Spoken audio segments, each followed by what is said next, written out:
Hello friends, welcome back to our channel স্বস্তি pure veg. আজকে আমরা বানাবো আলু দিয়ে এমন একটা ফ্রেঞ্চ ফ্রাই রেসিপি যেটা আমরা সবাই খেতে খুবই পছন্দ করি। তো চলেন সেটি দেখে নেওয়া যাক।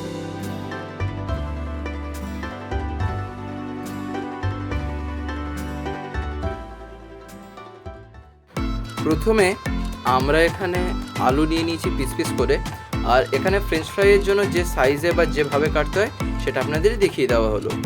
এবারে আমরা একটা কড়াইতে কিছুটা জল নিয়ে সেটা এখানে সেদ্ধ করতে বসিয়ে দেবো। তবে হ্যাঁ, একটা কথা বলে রাখি, আপনারা দেখতে পাচ্ছেন মাঝখানে মাঝখানে কিছু সাদা সাদাও আছে। সেটা কি না, সেটা হচ্ছিল অ্যাকচুয়ালি কাঁচা কলা। অনেকে আলুর সাথে কাঁচকলারও খেয়ে থাকেন, তাই জাস্ট আপনাদের মিক্স করেই দেখিয়ে দেওয়া হচ্ছে যাতে আপনারা একটা রেসিপিতে দুটোই জানতে পারেন। তাই আমরা এখানে এটা সেদ্ধ করতে বসিয়ে দিলাম। লবণ দিয়েছিলাম, অবশ্যই আপনারা দেখতেই পেয়েছিলেন। আর এখানে বেসন আর কর্নফ্লাওয়ার রাখা হয়েছে। এটা হচ্ছিল লবণ, তারপরে এটা হচ্ছিল হলুদ গুঁড়ো, এটা হচ্ছিল লঙ্কা গুঁড়ো, ধনে গুঁড়ো, আর এখানে নেওয়া হয়েছে জিরে গুঁড়ো, অর্থাৎ কাঁচা জিরে গুঁড়ো। তো যাই হোক, আমরা এখানে যে আলু আর বলতে পারেন কয়েকটা সামান্য মাত্র যে কাঁচকলা সেদ্ধ করতে বসিয়েছিলাম, সেটা আমরা এবারে একটা পাত্রে ঢেলে নিলাম যাতে জলগুলো এখান থেকে বেরিয়ে যায়। আর এবারে আমরা সেগুলোকে একটা পাত্রে নিয়ে নিলাম, তাতে আমরা বেসন আর কর্নফ্লাওয়ার এখানে দিয়ে দিলাম। দিয়ে দেওয়ার পরে আমরা এর ওপরে এখানে দিয়ে দেবো লঙ্কা গুঁড়ো।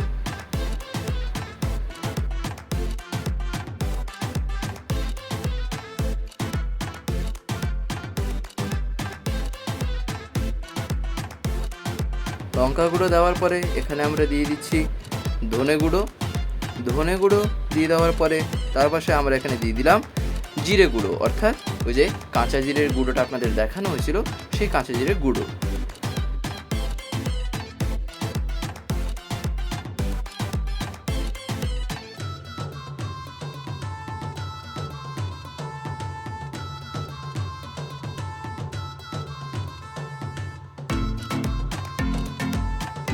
তারপরে আমরা এখানে দিয়ে দিলাম হলুদ গুঁড়ো।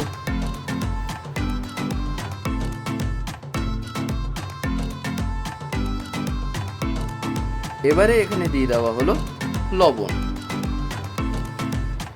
তো যাই হোক, এত সব মশলা দেওয়ার পরে আমরা এবারে এটা ভালো মতন করে একটুখানি এখানে মিক্স করে নিচ্ছি, বা বলতে পারেন মাখিয়ে নিচ্ছি। আশা করি আপনারা দেখতে পাচ্ছেন যে এটা এখানে কিভাবে মিক্স করে নেওয়া হচ্ছে। তো এখানে পাত্রটা তুলেও একটুখানি ওটা নাড়িয়ে নিতে হয়।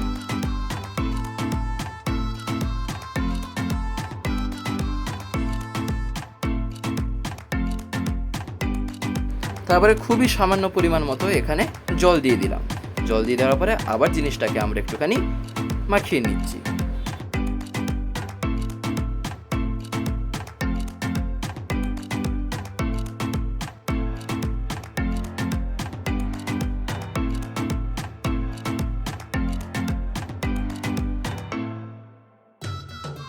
আশা করি আপনারা দেখতেই পাচ্ছেন যে এটা কতক্ষণ ধরে মাখানো হচ্ছে।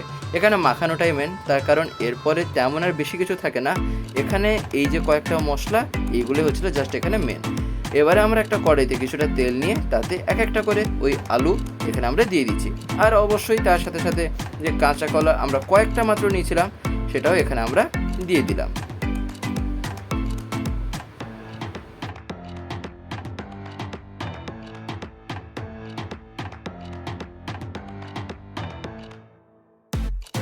তো এবারে সবগুলো দিয়ে দেওয়া হলো। তারপরে এখানে এটা ভালো মতন করে একটুখানি ফ্রাই করে নেওয়া হচ্ছে। আর এটা কতক্ষণ ফ্রাই করতে হবে বা কখন আপনারা বুঝবেন যেটা ফ্রাই করা হয়ে গেছে, সেই জন্যই আপনাদের সম্পূর্ণ পুরো সময়টা দেখিয়ে দেওয়া হলো, বা বলতে পারেন এখানে পুরো রেসিপিটাই আপনাদের দেখিয়ে দেওয়া হচ্ছে যে কতক্ষণ এটা লাগবে। আর কিভাবে বুঝবেন যেটা ফ্রাই হয়ে গেছে সেটা আপনাদের লাস্টে দেখিয়ে দেওয়া হবে, যে কোন কালারটা বা কি দেখে বুঝতে পারবেন যে এটা অলরেডি ফ্রাই হয়ে গেছে বা এটা এবারে আমরা খেতে পারবো, সেটাও আপনাদের আমরা লাস্টে দেখিয়ে দেবো।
আশা করি আপনারা দেখতেই পাচ্ছেন যে এটা আমরা তুলে নিয়ে আমরা প্লেটে এখানে রেখে দিলাম। আর এই রকম করেই আমরা আরও যত সব ফ্রাই করা হলো সেইগুলো একটু এক একটা করে তুলে এনে বা বলতে পারেন হাতা দিয়ে তুলে এনে আমরা তাতে রেখে দেবো। দিলেই আমাদের তৈরি হয়ে যায় আজকের ওই রেসিপি, যেটা হলো বলতে পারেন আলু দিয়ে ফ্রেঞ্চ ফ্রাই।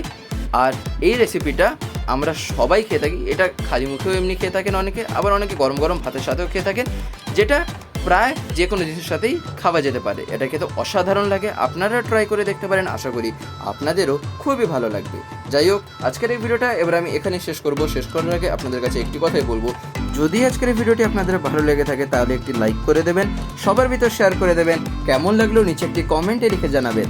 আর যদি চ্যানেলটিকে এখনও সাবস্ক্রাইব করে না থাকেন তাহলে চ্যানেলটিকে অতি অবশ্যই সাবস্ক্রাইব করে বেল আইকন প্রেস করে অল করে রাখবেন।